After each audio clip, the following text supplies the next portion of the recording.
SCO की बैठक हो रही है जिसमें 8 देशों के रक्षा मंत्री मौजूद हैं। 2020 में गलवान हिंसा हुई और इसके बाद पहली बार चीनी रक्षा मंत्री भारत आए थे। एससीओ मीटिंग से पहले राजनाथ सिंह और चीनी डिफेंस मिनिस्टर के बीच बायलैटरल मीटिंग हुई जिसमें न हाथ मिले और न दिल। राजनाथ सिंह ने जहां दूसरे देशों के रक्षा मंत्रियों के साथ गर्माहट दिखाई, वहीं चीनी रक्षा मंत्री से हाथ मिलाने से उन्होंने परहेज किया। संदेश पूरी तरीके से साफ है, एलएसी पर हालात ठीक करें तभी संबंधों में गर्माहट आएगी। तस्वीरें आपके सामने, तस्वीरें आप देखिए।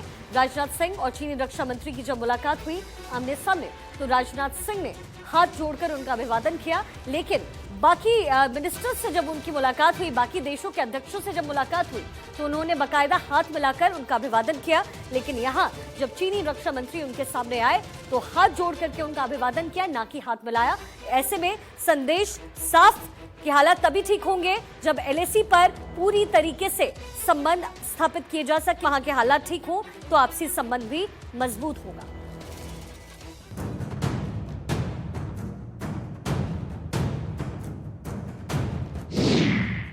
चीन को भारत की दो टूक, संबंध चाहिए तो चीन संधि निभाए।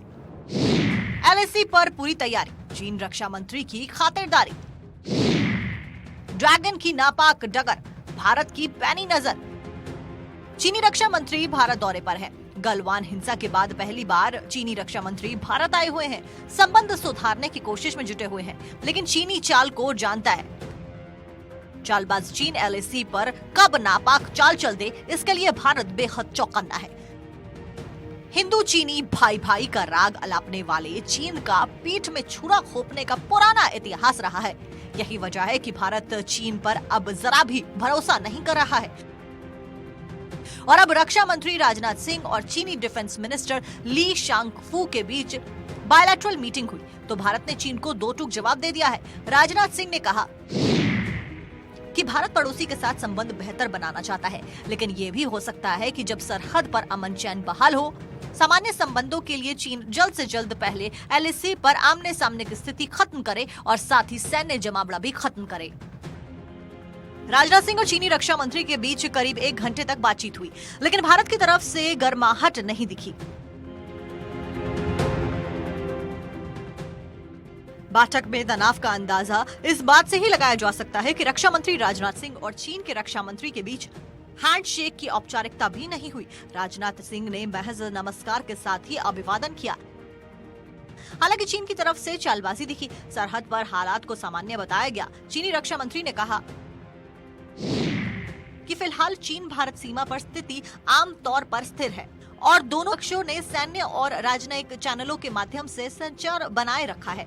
दोनों पक्षों को एक दीर्घकालीन दृष्टिकोण रखना चाहिए। द्विपक्षीय संबंधों में सीमा मुद्दे को उचित स्थिति में रखना चाहिए और सामान्य प्रबंधन के लिए सीमा की स्थिति के संक्रमण को बढ़ावा देना चाहिए। ड्रैगन की नापाक डगर पर भारत की पैनी नजर है। भारत ने चीनी रक्षा मंत्री को इशारों में कह दिया है कि एलएसी पर तनाव हुआ तो रिश्ते और बिगड़ेंगे। राजनाथ सिंह ने हाथ ना मिलाकर बता दिया कि बात भले ही हो रही हो, लेकिन दिल नहीं मिल रहा है। जबकि एससीओ की बैठक में और भी देशों के रक्षा मंत्री आए हुए हैं और उन रक्षा मंत्रियों के साथ जब राजनाथ सिंह की बायलैटरल मीटिंग हुई तो सभी के साथ हाथ मिलाया गया। यानी भारत ने चीन को बता दिया है कि एलएसी पर चालबाजी खत्म करे, एलएसी पर शांति लाए, तभी संबंध सुधरेंगे। 2020 में गलवान वैली में भारतीय सेना और चीनी सेना के बीच में झड़प हुई थी। उस झड़प के बाद पहली बार दिल्ली में चीनी रक्षा मंत्री और भारतीय रक्षा मंत्री राजनाथ सिंह ने मुलाकात की, लेकिन उस मुलाकात में गर्मजोशी से स्वागत तक नहीं किया गया। राजनाथ सिंह ने रक्षा मंत्री चीन के उनसे हाथ तक नहीं मिलाया। एक संदेश देने की कोशिश की कि जब तक चीन सरहद पर मोर्चेबंदी, सैनिक मोर्चेबंदी की बात नहीं करता, शांति की बात नहीं करता, तब तक उसे बात आगे नहीं बढ़ाई जा सकती। ये बातचीत ऐसे दौर में हुई है जब भारत और चीन के सैन्य कमांडरों के बीच 18 दौर की बातचीत के बाद हॉट स्प्रिंग, गलवान और पैंगोंग झील के उत्तरी तट सहित लद्दाख के कुछ क्षेत्रों से सैनिकों की वापसी हुई है। हालांकि रणनीतिक रूप से महत्वपूर्ण डेमचोक और डेप्सांग में स्थिति को हल करने में बहुत कम प्रगति हुई है और इसी को लेकर भारत ने अपनी नाखुशियां इशारों में जाहिर कर दी है। Bureau report, Bharat 24। देखिए, दिल्ली में एससीओ की रक्षा मंत्रियों की बैठक हो रही है, जिसकी अध्यक्षता राजनाथ सिंह कर रहे हैं। इस दौरान राजनाथ सिंह ने पाकिस्तान को आड़े हाथ लिया और कहा कि हमें एकजुट होकर आतंकवाद से लड़ना चाहिए। अगर एससीओ को मजबूत बनकर उभरना है तो हमें एक साथ लड़ना पड़ेगा। आपको एक रिपोर्ट दिखाते हैं।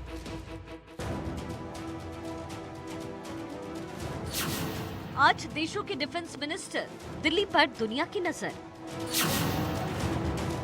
राजनाथ सिंह ने पड़ोसी मुल्क को सुनाया, आतंकवाद पर पाकिस्तान को जमकर धोया। दुनिया की नजर इस वक्त दिल्ली पर है। यहाँ पर शंघाई कॉरपोरेशन ऑर्गेनाइजेशन यानी एससीओ के रक्षा मंत्रियों की बैठक हो रही है। बैठक में चीन और रूस के साथ 8 देशों के रक्षा मंत्री शिरकत कर रहे हैं। गलवान में हुई हिंसक झड़प के बाद पहली बार चीनी रक्षा मंत्री भारत दौरे पर आए हुए हैं। ऐसे में ये मीटिंग काफी अहम हो जाती है। मीटिंग की अध्यक्षता राजनाथ सिंह ने की। भाषण की शुरुआत एससीओ राष्ट्रों के बीच सांस्कृतिक और सभ्यतागत संबंधों पर जोर देकर की गई। सदियों से हमारे बीच व्यक्तियों, विचारों और वस्तुओं का निरंतर आदान प्रदान हुआ है, जिससे हमारे राष्ट्र आर्थिक और सांस्कृतिक दृष्टि से संपन्न हुए हैं। बदलते समय के साथ हम उन लिंकेजेस को नए रूप में आगे बढ़ाने का कार्य कर सकते हैं। एससीओ एक मजबूत रीजनल ऑर्गेनाइजेशन के रूप में इवॉल्व हुआ है। एससीओ की बैठक में पाकिस्तान वर्चुअली जुड़ा और इस दौरान राजनाथ सिंह ने आतंकवाद को लेकर पाकिस्तान पर करारा प्रहार किया। हमें एकजुट होकर आतंकवाद से लड़ना चाहिए। अगर एससीओ को मजबूत बनकर उभरना है तो हमें एक साथ लड़ना होगा। आतंकी समूह सोशल मीडिया और क्राउड फंडिंग जैसे नए तरीकों का इस्तेमाल कर रहे हैं। माना जा रहा है कि राजनाथ सिंह ने आतंकवाद को लेकर जो कहा, उनके निशाने पर पाकिस्तान था और उन्होंने जिस तरीके से आतंकवाद का मुद्दा उठाया, वो चीन के लिए भी खुले तौर पर पाकिस्तान का समर्थन करने से रोकता है। रूस और यूक्रेन के बीच पिछले साल भर से ज्यादा वक्त से जंग जारी है। ऐसे में रूसी रक्षा मंत्री का एससीओ में शिरकत को भी काफी अहम माना जा रहा है, क्योंकि मीटिंग में रूस और यूक्रेन वॉर पर भी चर्चा हुई। ठीक 1 महीने पहले दिल्ली में शंघाई सहयोग संगठन की तरफ से एनएसए की बैठक आयोजित हुई। इस बैठक में भी भारत ने आतंकवाद का मुद्दा उठाया और पाकिस्तान चीन को खूब धोया। और अब रक्षा मंत्री ने आतंकवाद को लेकर दोनों पड़ोसी मुल्कों को आड़े हाथ लिया। आबादी और भौगोलिक स्थिति के लिहाज से एससीओ दुनिया का सबसे बड़ा रीजनल ऑर्गेनाइजेशन है। दुनिया के 2 सबसे ज्यादा आबादी वाले देश भारत और चीन इसके सदस्य हैं। इस वजह से एससीओ ऐसा संगठन है जो दुनिया की करीब 40% आबादी को कवर करता है। ऐसे में एससीओ को दुनिया में गंभीरता से लिया जाता है। एससीओ के देशों में दुनिया की 40% आबादी, ग्लोबल जीडीपी में इसकी तकरीबन 30% की हिस्सेदारी।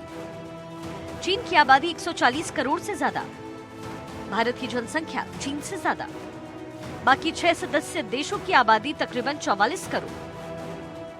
आतंकवाद और विस्तारवादी नीति का मुद्दा दुनिया के कई मंचों पर भारत उठा चुका है और अब दिल्ली में एससीओ बैठक के जरिए भारत ने चीन और पाकिस्तान को साफ संदेश दिया है कि इस पर लगाम लगाने की जरूरत है। आतंकवाद से भारत ही नहीं बल्कि दुनिया के कई देश प्रभावित हैं। यही वजह है कि भारत ने आतंकवाद के मुद्दे पर न केवल पाकिस्तान को नसीहत दी, बल्कि बता दिया कि आतंकवाद पर लगाम लगाना निहायत जरूरी है। तो दूसरी तरफ चीन की विस्तारवादी नीति पर फुल स्टॉप लगाने की बात कही। Bureau report, Bharat 24।